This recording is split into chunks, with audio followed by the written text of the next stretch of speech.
Talk to any locals and they'll say plenty about this winter's storms. There haven't been many winters like this.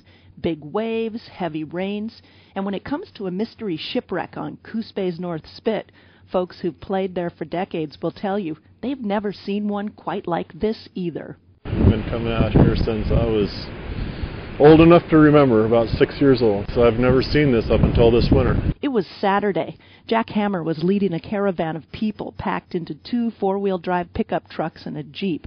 They scooted along the seawall road toward the beach to investigate.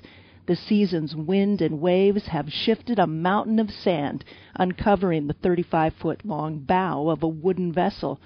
With storm after storm, the ship materialized into the present, as fast, it seems, as people's memories of it have faded away. Well, a lot more has been exposed. The first time we saw it, the sand was almost cascading right there to that upright beam. And now, obviously, it's come back another 30 feet. And last time we were here, these supports were not visible. The ship's sides protrude from the sand below a towering foredune. Vertical timbers run through walls lined on both sides by planking. All are tied together with iron bars bubbled with rust.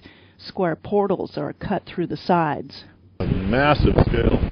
Unbelievable. Those things are the kind of deals that were carved out of tree stumps, and they're as hard as steel. Local historians say the schooner seems to be from the late 1800s or early 1900s. There's some evidence it was converted to a coastal barge, so says Steve Samuels with the Bureau of Land Management. Long, rectangular metal chain plates run up the hull sides where lines would have been attached to hold the masts. There also are newer hexagon spikes and even newer rounded nails in the vessel's sides.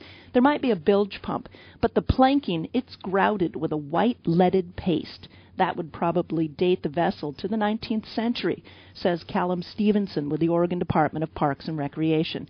The bow points west to the ocean. It's on a fuzzy dividing line between state parks and BLM. Some people have speculated this vessel is what's left of wrecks featured in books and old articles. Archaeologists say they don't know. For years and years it's been preserved in hard-packed sand and protected by the salt water. But now, exposed to the air, worms and other small critters will get at it. So will the waves that slam logs and debris into it daily, splitting the wood. On Saturday, Hammer brought along Lillis Bledsoe. The 82-year-old Hauser resident wanted to see if the shipwreck was one she remembered from years ago. Her ex-husband, Babe Johnson, and 5 other men took a mule team out onto the spit to salvage lumber from a wrecked ship. That was maybe 1946 or 47. I don't know how long it was there, several years, and finally the bindings broke loose and the lumber floated up on the beach. But Saturday, as Bledsoe poked around, she doubted this shipwreck was from any she recalled. There are no nameplates, no identifying marks from craftsmen. There are no plans or money either at this point to save it. Starting this spring, Salvors plan to remove the new Carissa, a steel-hulled freighter that ran aground 8 years ago this month. The state has $16 million to do it, and that irony isn't lost at all on the locals and the historians.